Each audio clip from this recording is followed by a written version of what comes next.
ওই শুভ্র, দাঁড়া। কিসে বল। কিরে সমস্যা কি? ডাকি শুনুস না, ভাব বাড়ছে। আজকে এক্সামের মধ্যে দেখাইতে বললাম। কি করলি তুই? আমরা এক ক্লাসে পড়ি, ডাক দিছি একটু দেখাবি না? কি করলি? উল্টা স্যারে বলে দিলি। কেন এটা কেন করলি? হ্যাঁ, এই, ও তোমাকে কেন দেখাবে?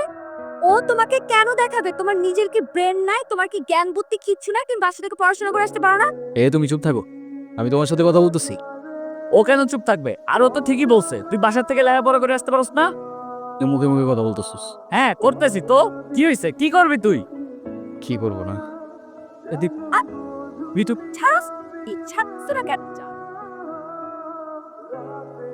বেয়াদব ছেলে, রাস্তাঘাটে গুন্ডামি শুরু করছো? বস্তির ছেলে কোথাকার। আরে তোমার তো দেখতেই বোঝা যায় যে তুমি একটা বস্তির ছেলে, পোশাক আশাক সবকিছু বস্তির ছেলে। বেয়াদব কোথাকার। আই চল।